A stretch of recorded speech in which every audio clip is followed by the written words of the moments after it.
What's up, guys? So today I'm going to review the movie called Prince Avalanche. It's directed by David Gordon Green.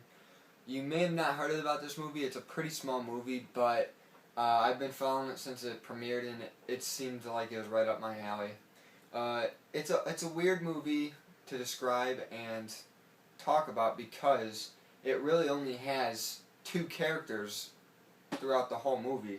There's two other characters that pop up in the film, but barely. I mean, I wouldn't even really call them cast members. It's just plainly Paul Rudd and Emile Hirsch doing their job, talking, bullshitting about life. And so the movie is about Paul Rudd's character who takes a job and with... how do I put this? Fuck. What's up, guys? So I'm going to review the movie Prince Avalanche today. You may not have heard it. It's a pretty small movie, but ever since it premiered, it seemed like it was right up my alley, so I was kind of excited to see it. I did not know what to expect out of it, though, because it was such a small and bizarre movie that I really had no type of expectations or feel for it. And it's a weird movie to talk about and describe because it really only has two cast members, and that's Paul Rudd and Emile Hirsch. There's two other characters that pop up once or twice, but outside of that, it's just them on screen. And what it does is it follows Paul Rudd, who gets a job working as like this road construction crew, and he, as a favor for his girlfriend, he brings along her brother, and what they do is they basically paint the stripes on the road to divide the lanes. And I think they also pin down the reflector things to show you that's the side of the road. And this road just recently got built because there was fires and it just spread across Texas or whatever in this movie, and that's the plot point that they place these characters in. And it's kind of hard to describe because it really is just about them interacting during their job and kind of bullshitting around and talking about life and things and what makes them happy and what makes them tick and some of their annoyances. And as anyone would have problems,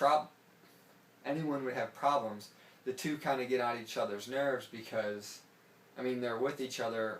They can't, because of the nature of their job, they can't just go home and sleep and come back and start painting on the road. They actually have to camp out where they stopped on the road because the road's really, I think they did 8 miles and it still looked like they had a shit ton left to paint. And so they just camp out where they stopped, and then when they wake up the next day, they continue on and move down the road until it's nighttime again and they camp out again.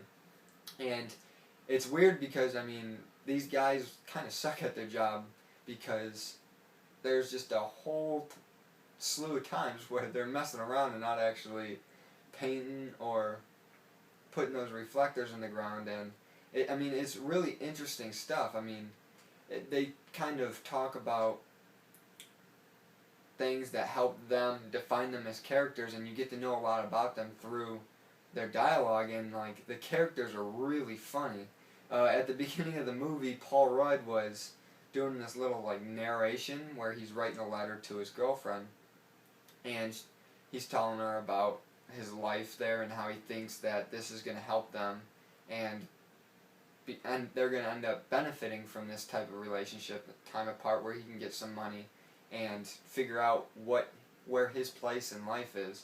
And in this letter, though, he mentions that he thinks her brother Emile Hirsch might be retarded, and that's all I looked at.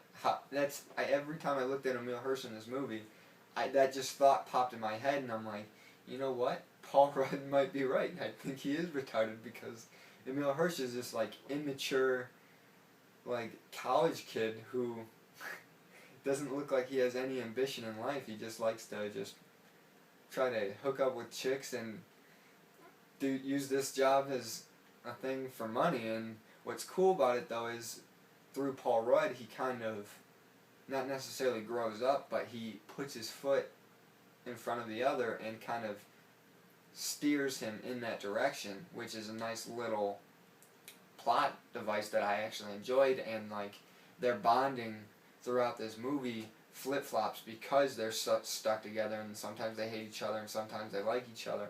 And I like the feel and authenticity of this film, and the ending kind of bewilders me a little bit. I don't know exactly how I feel about it, but everything that came before it was just very charming and very well done, and I really enjoyed it. And it's weird because David Gordon Green, his name might not pop up as a familiar one to you, but he directed Your Highness, Pineapple Express, and The Sitter.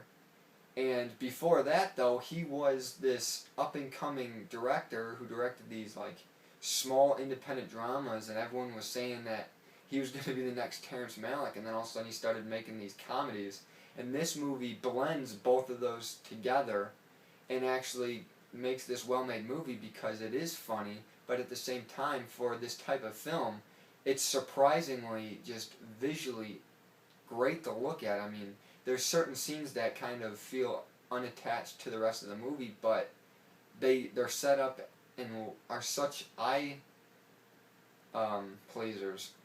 Like there's a scene where like paint spills into the river or the stream, and it follows this paint running down the thing, and it just looks visually stunning.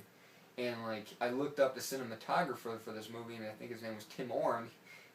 He was the cinematographer on Pineapple Express and the whole series of Eastbound and Down. So it's funny how he followed the exact same career of David Gordon Green, since they obviously worked together.